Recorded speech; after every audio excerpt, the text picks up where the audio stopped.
Good morning again and welcome again to the Festival of Treasury Transformation. We've got a fantastic session coming up with Kim Wylie. You've read her bio, but just in short, after 12 years at Google, she moved to Farfetch, has been there for 18 months, and she's Global Director of People Development and Change there. And you'll have seen she's an expert in so many different areas, but particularly interesting for us today and pertinent to these times is the psychology and neuroscience of change. So I'm really looking forward to her presentation. I thought I just mentioned something that you may not know about Kim. And Kim was in the Lord of the Rings films you may be familiar with. And she was one of the women of Rohan. So something to look out for next time you're watching them. So without further ado, over to you, Kim. That's brilliant. Thanks, Caroline. And thank you for the welcome.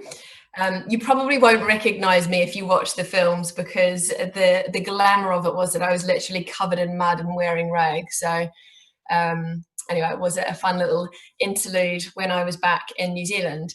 Anyway, I'm really excited to be joining you today from my living room in Wimbledon to discuss a topic I'm very passionate about, which is leading through change. And I'm really keen to share with you some insights that I've picked up during my time both at Google and now at Farfetch about the psychology and neuroscience of change, which I hope will be insightful and relevant to the changes and the transformation that you're all personally working through. So I'm going to jump in. I'm not going to do a big section on who Farfetch is and what we are, but I thought don't need to introduce Google.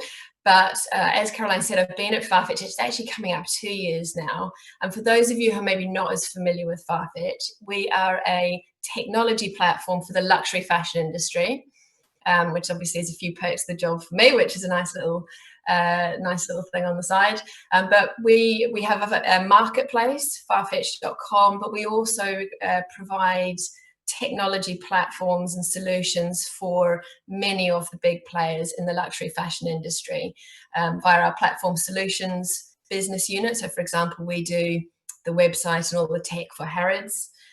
We've also got a store of the future, which is in-store technology. We've got a great partnership with Chanel, so we do all of their in-store technology. Curiosity China is a marketing business that we have that connects with our Chinese customers. So a lot of quite a broad range of technology solutions for this industry. And I just thought I'd give you a little bit of a flavor for that. And also just for context, we're about 4,500 employees. We've grown nearly double in size in the time that I've been there. So Farfetch is actually about the same size that Google was when I joined Google. So my 12 years at Google, I saw the company was part of the journey of the company growing from 3,000 to 100 and something thousand employees. So we're now, Farfetch is a similar sort of size, millions of customers all over the world. So just to give a little bit of context, and as Caroline mentioned, when I was at Google, I spent time in a lot of different roles, internal roles, helping train employees on the Google technology, the Google products, sales training, that type of thing. Also helped a lot with some of the mergers and acquisitions that Google did over the years, but from a people perspective. And then more recently, I was part of the cloud or the enterprise part of the business and led the change management practice. And that really is where I got deep into this topic of psychology and neuroscience of change. And I'm going to leading with this statement, change is the only constant. And I'm sure we've all heard this, millions of times before. It's something that we do hear a lot. And I was sort of just reflecting recently over the last couple of days and weeks as we're leading up to this presentation and this event, just thinking about everything that's going on in the world right now and talking with friends and family and colleagues. And there is so much change going on right now, and I'm guessing that you guys feel the same.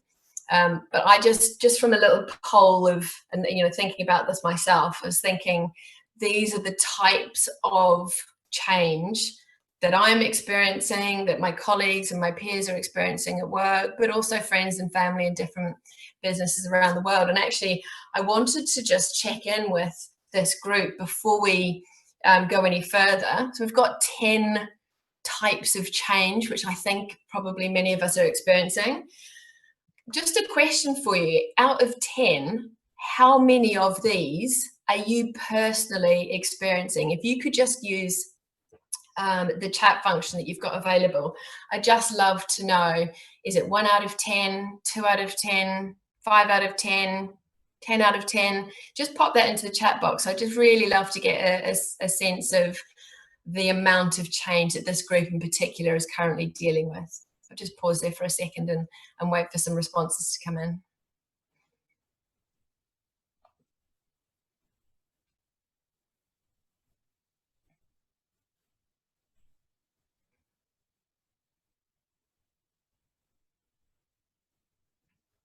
Three out of 10 is the first response in.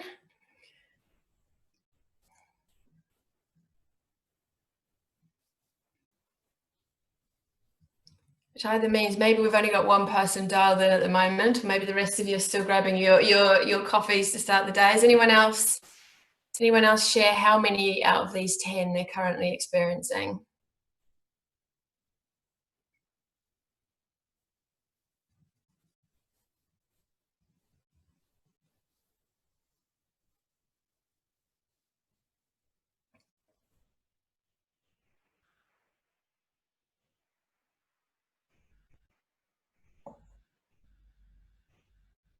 Okay, the Q&A box is above my head, apparently. So if you could just, we've got a few more coming in now. So 6 out of 10, 4 out of 10. Okay, so we've got a real mix there. Even if it's just one of these 10 that we're dealing with, it's a challenge, right? Like, change is hard. And it's hard to find the chat box. It's not a chat box, it's a Q&A area. So maybe that's a helpful tip. We've just had someone type that note in there, so thank you very much for that. So thank you for contributing. So we've got a variety of responses there, but everyone who's responded has said at least 3 or more of these 10 that they're currently dealing with. Now, the interesting thing with change is really hard. And it's been about the last 6 or 7 years when I was leading the global change management practice at Google that I got into this topic of understanding the neuroscience of change, because I was just really struggling. Like, you can have the best technology in the world, you can have a great project plan, you can design some amazing processes, but people still really struggle with change. And actually, the reason behind that is that our brains are still hardwired in the same way, essentially, as they were when we were hunters and gatherers.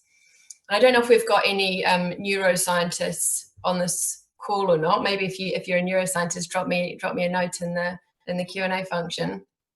I'm not a neuroscientist. I'm not claiming to be, but I am very passionate on this subject and have spent a lot of time over the last years deeply researching it, studying it, going to events on it, reading books, doing all of those great things. And what was really interesting for me is learning more about the brain. And the more we learn about the brain, the more it helps us understand actually why is change so difficult. And our brain, as I said, is essentially still hardwired in the same way it was when we were roaming the plains. It hasn't evolved at the same rate as our society has evolved. And essentially, our brain has one main job, right? And that is to keep us alive, survival. That is our brain's main focus. So what our brain does is it's just constantly scanning the environment, looking out for threat and moving towards reward. So it's basically scanning for threat and reward, threat and reward. And obviously, when we sense something that could be a threat, we move away from it. When we sense something that could be a reward, we move towards it. But because our brain is really biased for survival, the sense of threat or perception of threat, even potential threat, is super heightened in our brain. And actually, this is something called the negativity bias. And our brain is more primed to spot potential threat than it is to spot potential reward. And it's just a useful context to just understand that this is really what we're dealing with. We're almost having to, you know, our day-to-day lives no longer looks like this image in this picture, but our brain is still primed in this way. And I think what I'd like to do over the next couple of slides, I've just pulled out 4 things based on all the research and reading and learning I've done over the years, which is, I think, is specifically interesting to how our brain reacts and what that can mean about the changing environment, and, you know, dealing with all these 10 types of changes which we've talked about earlier. So let me just pop through these insights one by one. The first one I wanted to share with you is around this concept of uncertainty. And based on the research and the work that neuroscientists have done, they've said that the research shows that uncertainty is the worst state for the human brain. The human brain hates uncertainty. And actually, again, there's a lot of research that shows that our brain even prefers the certainty of bad things than it does uncertainty. And I'll just pause there for a second, because that doesn't actually make a lot of sense. Our brain would rather know something bad's going to happen than something bad might happen, but something good might happen. And there's some very interesting pieces of research they've done to uncover this particular amount. And there's things like research done where people were wired up, and one of the groups of people knew they were going to be getting an electric shock, and another group of people were told they might get an electric shock. And the stress it causes to the brain about might get an electric shock is significantly worse or heightened than if you just know you're going to get an electric shock. Now, hopefully, we're not having to deal with electric shocks in the workplace.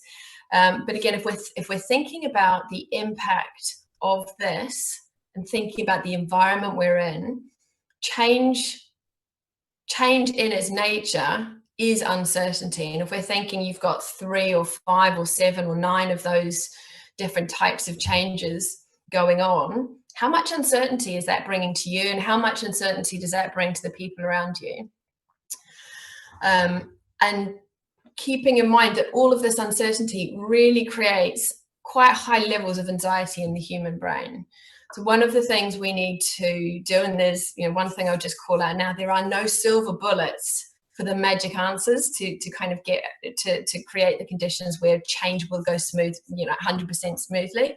But with these insights, I think you can think really carefully about, right, how can we bring some level of certainty to the people within our organization? Maybe it's about reminding them about the things that are not going to change, but it's one of the things is, as a leader, it's our jobs to try and create as much certainty as we can. And it's never going to be possible to do this perfectly, but think about how much certainty can you create. So that's the first point. The second point I wanted to share is a really interesting one. And I remember when I first learned about this, I just found it so fascinating. And this is the point around inclusion. And what the research shows is that when someone is socially excluded from something, be it a conversation, an email, a meeting, to use some examples in our modern world, it triggers the same part of the human brain as is triggered when we experience physical pain. So social exclusion is treated in the same way as physical pain, which to me, I think is just so fascinating. But again, if we're thinking about change and we're thinking about how how as an organization or as a team that people are navigating change, are there people who maybe don't feel like they've been included or know exactly what's going on? And that exclusion will be causing them to kind of be in overdrive. And this part of the brain called the anterior cingulate is really is triggered, and it's going to be making things really challenging for the people who are in that really heightened state. And I think just another link to this topic, to one of the changes that I identified on that list of 10 at the start, with all of the activity happening around Black Lives Matter and the importance of inclusion and diversity and so on. Again, I think this is a really interesting reference point, that if people are not feeling included in your workplace, this is what's going on. And I can tell you now that if this is what's going on for people, they are not doing their best work. They're not being collaborative. They're not being innovative. You're just not going to get the best from them. Okay, I'm going to move on to the next insight, which is all around problem solving. I think this is one of the things for me, I think particularly when I became a manager for the first time many years ago, and I don't know if other people have a similar experience when they first started managing or people or leading teams, is you feel like you kind of have to have all of the answers for the people who report into you. But actually, the reality is sometimes when you give everyone all of the answers, you're actually robbing them of a little bit of a natural high, because what happens when people are able to solve their own problems and kind of shape some of the things that are going on, shape some of the activities that are happening in their environment, we get this little bump of dopamine, which makes us feel good. So again, if we tie this back to what is this, how does this impact with what's going on when we've got all of these changes happening, include people in helping, and so that they can help contribute to solving some of the challenges that you're dealing with as you're navigating the change. Now, it might be that the people who are within your teams, we can't have them dictate what the change is necessarily. Maybe sometimes we can, but for the most part, maybe that's not something that they can influence. But what we can get them to help is how we're going to bring that change to life, and get their contribution so they can start feeling like they're having some control, they're shaping things, and they're able to solve some problems. So this is an important one to remember, because I think often as leaders, we do feel like we need to know all of the answers for all of the things, which is impossible. We're never going to know that. And actually, people within the business have probably got even better ideas than us anyway. So give them an opportunity to contribute. And it's one less thing for you to think about as well. Okay, the next piece is this topic of simplification. Now, I'm sure there's plenty of people on this call who've heard of a concept of the amygdala hijack. So our brain, very kind of crudely speaking, there's three main components of the brain, and this amygdala, which kind of sits at the back, and I refer to it as sort of the reptilian part of the brain. It keeps the lights on. It deals with our unconscious, with our breathing and our functioning. And then we have this part which sits more at the front, which is called the prefrontal cortex. And that's kind of like the executive center. It's the most evolved part of our brain that typically in the day-to-day work that you and I do, we're mostly relying on our prefrontal cortex. It's kind of like the executive center, the decision-making, the logical part of the brain. What happens when we are in a situation where there is just too much going on, particularly new and unfamiliar concepts? What it does is it triggers this reptilian part of our brain to hijack, so it's the amygdala hijack, the prefrontal cortex. And I'm sure if you kind of reflect back on life, and I'm sure even just within this year 2020 has probably caused many amygdala hijacks for all of us, because there's just been so much stuff going on that we really are not sure about how to cope with. And when the reptile's in charge, so we've got this hijack situation, again, we are not going to be doing anything useful for the work or for our lives or our families or our relationships. We are literally in fight or flight. And at that point, I think the first thing to do when you realize, okay, my brain, the reptile's in charge, do not send those emails, do not have those conversations, take yourself for a walk and try and bring the prefrontal cortex back in charge, so that you can make sure that your behavior is logical and you start making good decisions, because we don't make good decisions when we are going through an amygdala hijack. So this stuff is all going on in conjunction with one another. We've got amygdala hijacks here, we've got potentially people feeling excluded, we might have the opportunities for problem solving. So all of these things, it's a bit of a perfect storm. And as I said at the start, there is no silver bullet that, oh, actually I now know this, therefore if I do this one thing, boom, things kind of magically work better. It's unfortunately not that straightforward. But I do think it's really important for all of us to know, actually, this stuff is going on for ourselves, but it is also going on for everyone around us as well. And what is it that we can do with these insights that allow us to think a little more carefully about how do we create the conditions for ourselves and our teams and our businesses to navigate the change with these things in mind. So I'm going to flip gears a bit. So that's the kind of the neuroscience section. And I just pulled out four topics there. I mean, we could talk about this all day, but for me, I think those four things are really, really interesting and so connected to why change is such a tough thing to do. I want to flip now and just spend the next 10 or 15 minutes talking about so what could we do about this?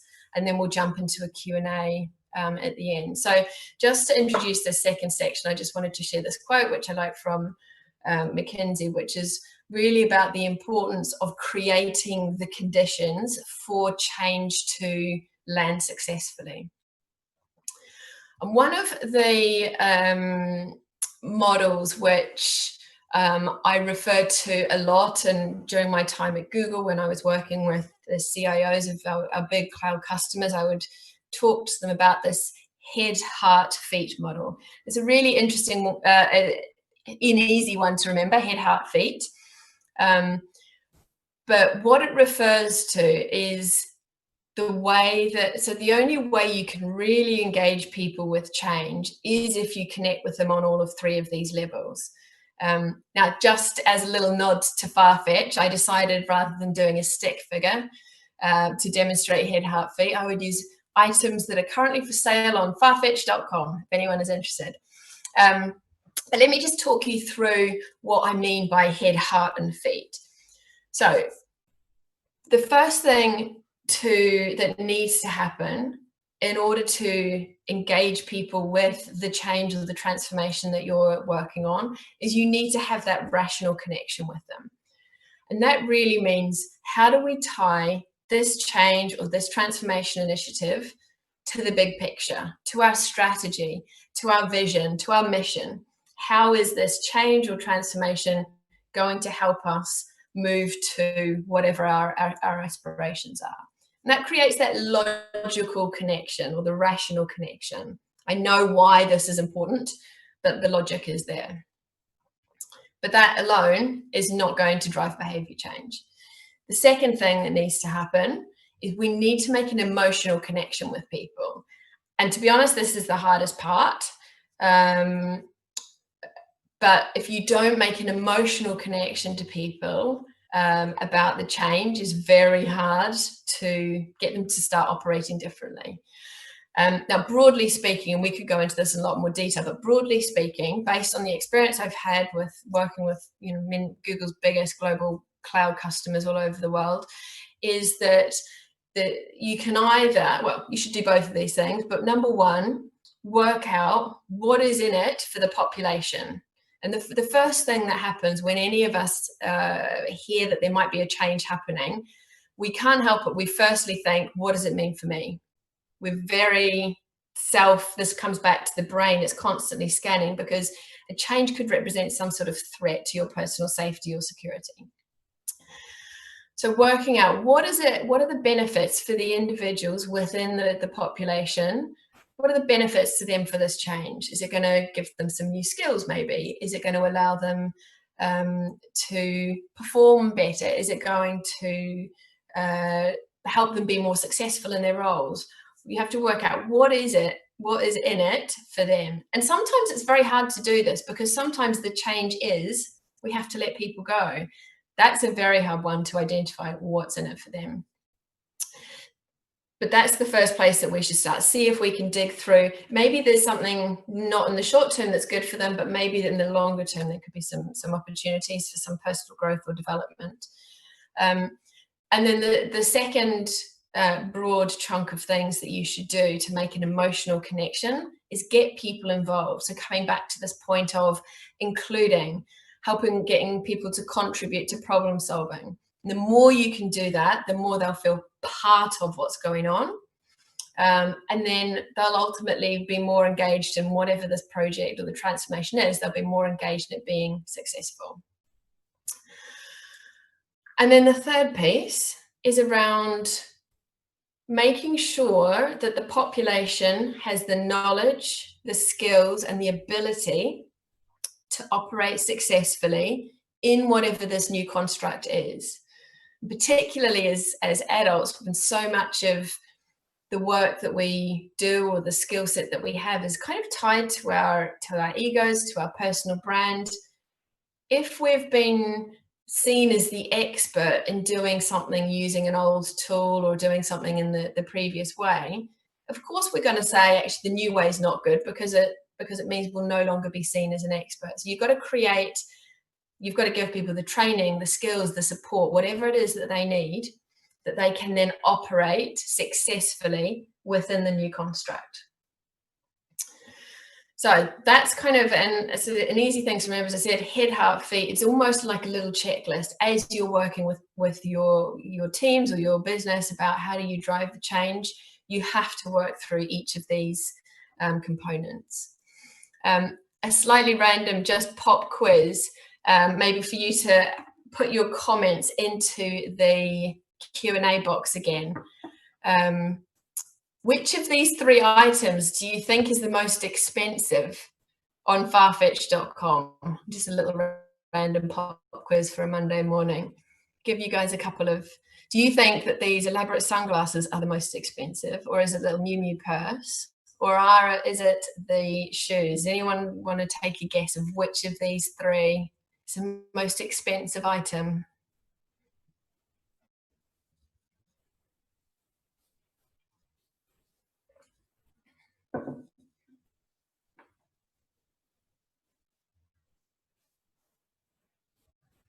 Shoes. First guess. Anyone else?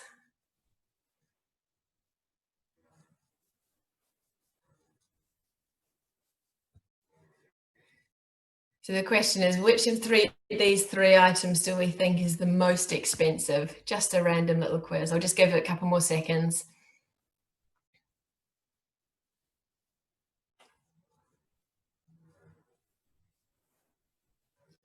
Glasses. Okay, I'm going to reveal the answers.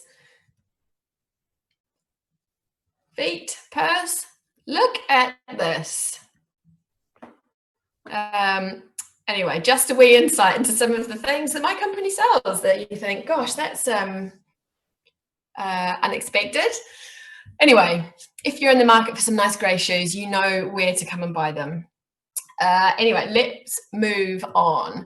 So the next thing I wanted to just give you a little insight into is actually a piece of work that we did at Google. In 2014, there was a piece of research we did internally at Google to identify what are the attributes of the highest performing teams at Google. Because we wanted to, I mean, when you work at Google, everything is a potential algorithm or a problem that could be solved with an algorithm. We knew the same as I'm sure many of your businesses, that there's some teams that perform very well and there's other teams that don't perform as well. So we want to try and deconstruct this problem with teams and performance, and particularly during times of change. And at Google, the change was constant. It was hugely fast-paced, constant evolution and change. And these were components of a team's, the components that made up a high-performing team. So it was a multi-year piece of research that we did. It was nicknamed or codenamed Project Aristotle, if any of you may have heard about this previously. And our hypothesis for what made a high-performing team was that high-performing teams would be made up of high-performing individuals. They would be co-located, and they would be working on a big, meaningful problem. That was the hypothesis. And there was over 200 different attributes that were assessed and identified. And what we've got here on this list is actually the 5 attributes that across all of this research, all of the different types of teams and locations in the world where we had teams, these are the attributes that showed up as being the 5 most important to teams performing at their best. And I'm going to do another little piece of interaction here. So what I would like you to do is to just, of these 5 on this list here, which one do you think was the single most important or most influential factor for a high-performing team? I'm just going to give you a few seconds there. So the question is, of these 5, there is an order, excuse me, there's an order. Which of these 5 do you think was the most important attribute for high-performing teams based on the study we did? Excuse me.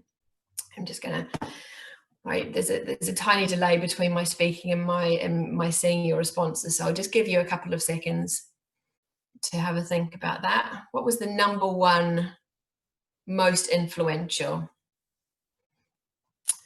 So we've got comments around people feeling they have personal impact. We've got a vote for structure and clarity, another one for personal impact. What does everyone else think? Number 1, dependability. Okay, I'll just give it a couple more seconds. Number 1, number 2. Okay, we've got a real variety of responses there, which is great. So thank you for those of you who've contributed to that. Now, interestingly, none of you got it right. None of the responses here are right. Actually, it's psychological safety. And just for those of you who maybe haven't come across this term before, it's a term that was coined by a woman called Amy Edmondson, who's a professor at Harvard. And it's actually, she identified this as a concept many years ago now, but it had a bit of a resurgence and, I guess, attention after this study. But essentially what it means is that people, in a psychologically safe environment, people feel like they can show up to the team and to the work as their true, authentic selves, that they can challenge each other, they can question things, plus they can make suggestions for, wild and crazy ideas without any fear of judgment or retribution. So it's a psychologically safe space where innovation can happen, and you can make suggestions. People won't laugh at you for saying, hey, what about self-driving cars? Or, what about this or that? You won't get laughed out of the room. And also, you can challenge each other and have a really interesting dialogue without fear of actually you've now put people on edge. So it's about all of those things. And what we learned is that psychological safety, so basically how does that group operate, is more important than who those people were in the team. So psychological safety was this really critical thing. The second attribute, as I said, these are all background. The second piece that we found, or the second most influential factor, was dependability. And dependability is it's not super cool or fun or interesting or sexy, but it's really important. If you're working with a team, you need those team members to commit to writing the report, to commit to showing up on time, to doing the things they have agreed to do. So that was the second most influential factor. Number 3 was structure and clarity. And this was really interesting one, actually, because depending on the maturity of the team, you would need more or less structure and clarity. And what I mean by that is, if the team had been together for a while and people knew each other, we have kind of a sense of maturity, you would need less structure and clarity than a team that was newly formed. At Google, our ultimate objective was to put in just the minimum amount of structure and clarity that we could get away with, because ultimately the work that people do at Google is about driving innovation and optimization and doing some stuff that involves a bit of creative thinking rather than repetitive tasks. Then number 4, the work is meaningful. And what we mean by that is that the output of this piece of work or the project or the deliverable is going to have a positive impact on people outside of the group. And then the 5th piece is that people really want to feel like they have contributed personally, and they've really made, they've had a personal impact in terms of the contribution. So again, just to tie this back to the things that we talked about before, when you're thinking about change and you're thinking about transformation, all of these things that are going on in the world, inside and outside of work, but I guess particularly inside work with this one, keeping some of these things in mind and creating these conditions is going to significantly increase and improve your chances of driving change successfully. Okay, so I'm just going to wrap up in summary, and then we'll jump to some Q&A. So just to close off, I think it's really important as leaders of change and transformation, we absolutely have to role model everything we wish to see in others. If we're not prepared to role model the new behaviors or use the new tools or to follow the new process, you can bet that no one else who reports into you or works with you will start doing those behaviors either. So we have to all role model these types of behaviors. The second point is we should include people as much as possible, allow them to solve their own problems. Let's not exclude them and have them feeling like their brain is behaving as if they've got physical pain. Providing as much certainty as we can, and if you know that there's some bad news, don't hold off in delivering it. You're going to make it easier for other people and for yourselves. There's bad news, to share it and then move on rather than kind of dragging it out. So providing as much certainty as you can is going to make it easier for yourself and for those who are being impacted.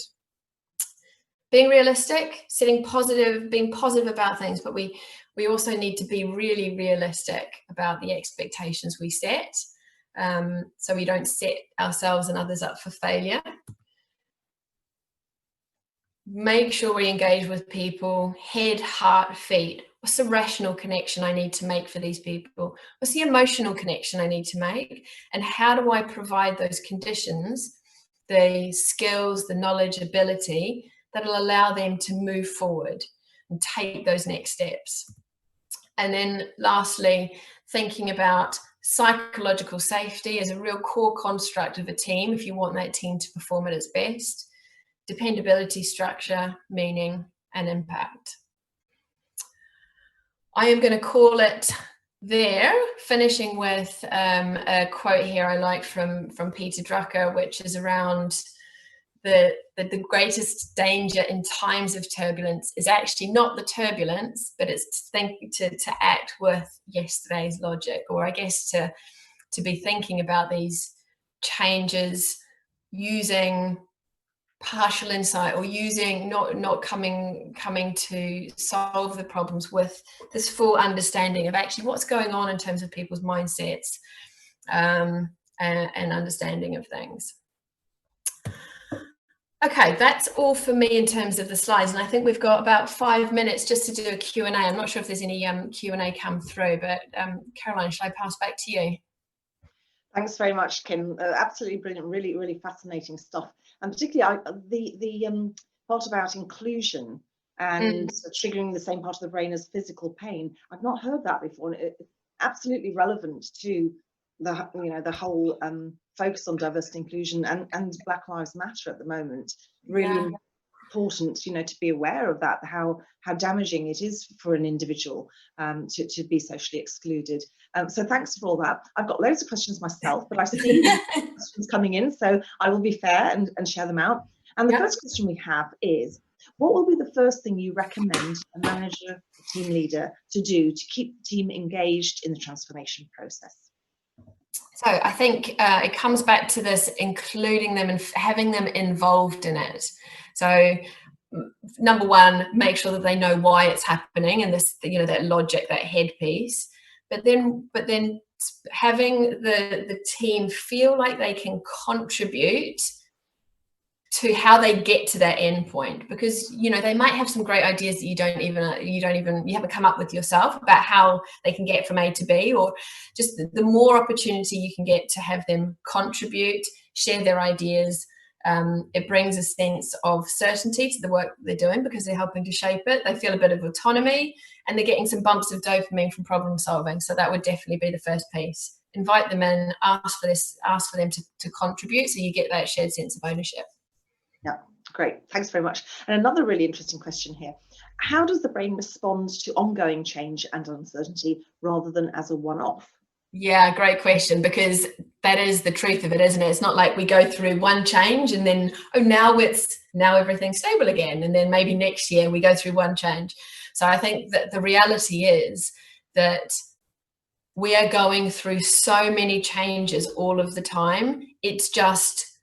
It is super complex. So that point around our brain being overwhelmed with new concepts, it's something that we're dealing with all of the time. So it's about doing as much as we can with all of the information we have to hand.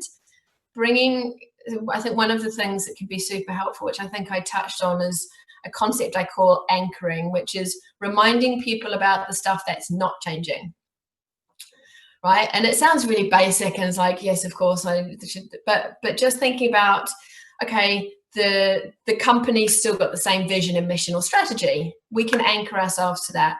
We can maybe anchor ourselves to the fact that in our personal lives, we're not moving house, for example. We can anchor ourselves. So think about the things that you can anchor yourselves to just give that brain some elements of certainty, and it will make it slightly easier to deal with the other things that are going on. But again, like all of this stuff, there is no silver bullet. So I think it's about being, the more educated and, sharing this type of stuff with people. It's like, okay, I'm not being stupid. This is just a lot going on. My brain is not designed. Our brain's not designed to cope with this, really. So no silver bullet, but taking into consideration some of those things I shared, but anchoring to stuff that's not changing can be very helpful. Mm-hmm. Thanks, Kim. Another question, if you think through your life of a situation of huge change and uncertainty for yourself personally, can you reflect on how some of this knowledge, the stuff that you've been making great efforts to study and really understand, how's that helped you in those times? Can you think of a particular example? Yeah, absolutely. So I would say that knowing this stuff doesn't mean to say that change is now easy. Okay, so you still feel, even when I know the science and I know all of this stuff, but I'm going through change and I still have those same emotions because it's the brain. But there is one little saying that I think can sometimes be helpful, which is, it's not me, it's my brain.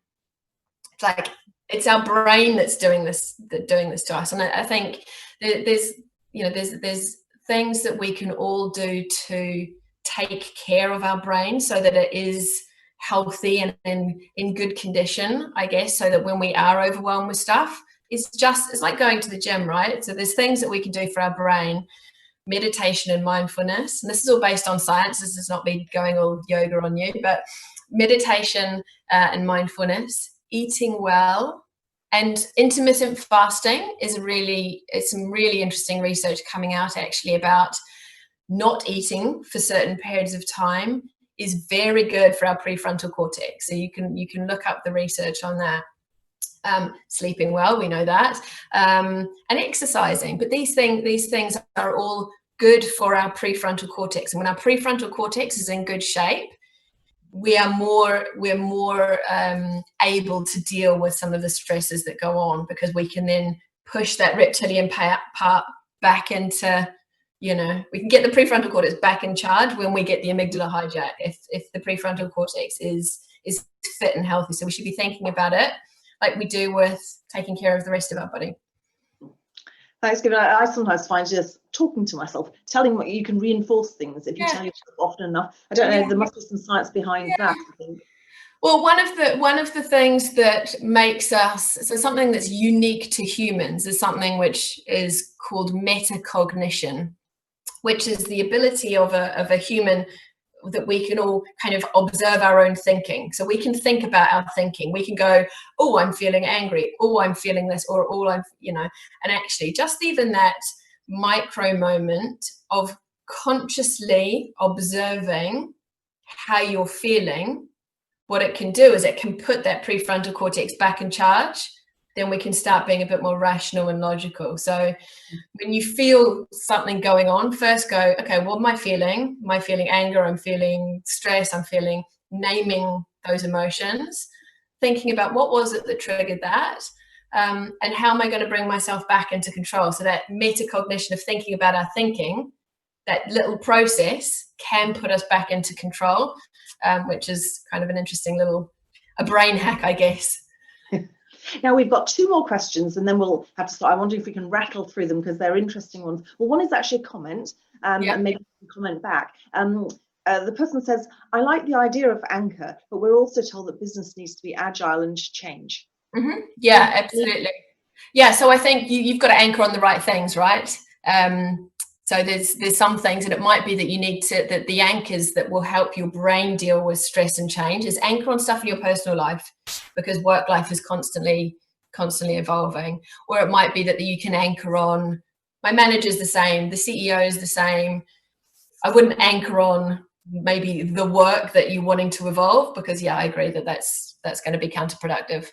Very, very sensible advice. Thanks, Kim. And the final one is, this is a really great question as well. As a leader to a team, I sometimes find it difficult to balance all the 5 points, especially giving psychological safety and structure and guidance. Is it possible to sometimes delegate to a team member who is good at a particular area, but still take charge overall? Great comment. And I would say, to the point that I mentioned about allowing people to shape things and take ownership, the manager should not be doing all those 5 things. Absolutely not. It's impossible. None of us can do all of these things all of the time. It's just simply not possible. But as a team, these are things that you should be having front of mind. So absolutely, no one can do all of those things. Those are the things as a group you want to bring to life. And there's some, I can share with Caroline, she can pass it back to the rest of you if you're interested, but some little checklists that I can share about identifying if you've got psychological safety in the team or not. But that should absolutely be something that anyone in the team could take charge of and running. And then you all need to hold each other to account. Do we have structure and clarity? Do we have a clear mission? Like all of those things. But yeah, absolutely, it's a team effort. That's teamwork. That's not what a manager should do. Absolutely. Well, that's great. We have one more question. I'm just thinking if we could have a really quick answer, because I don't want to disappoint the person asking. And then we'll stop. They say, do some teams like uncertainty a lot more than others? And if so, should you treat them differently?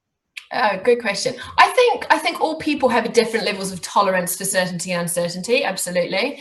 So yeah, I mean, no two teams are the same. But those component parts are all going to still be important, but maybe you have to dial each of those bits up or down depending on the construct of the team. But I think that clarity and structure piece is the one that we really saw in our research. You would dial that up and down quite a bit depending on the maturity. And I guess the state of the team. So yeah, definitely a flexible approach, but they're all needed to some extent, even in a very, agile team that thrives in uncertainty. They still need those other component parts, but maybe just slightly lighter. Mm-hmm. Well, thank you very much, Kim, and thank you for going through all those questions. I hope our audience has got something particularly out of those responses. But the presentation as well, fascinating, some new insights for me, and an area that I'm personally obviously very interested in and always have been, but new stuff for me. So really enlightening. Thank you so much for your time, Kim. And I want to thank everyone for joining us to this session. Hope you enjoyed it as much as I did, and look forward to seeing you throughout the week. Thank you. Thanks, everybody. Thanks, Caroline.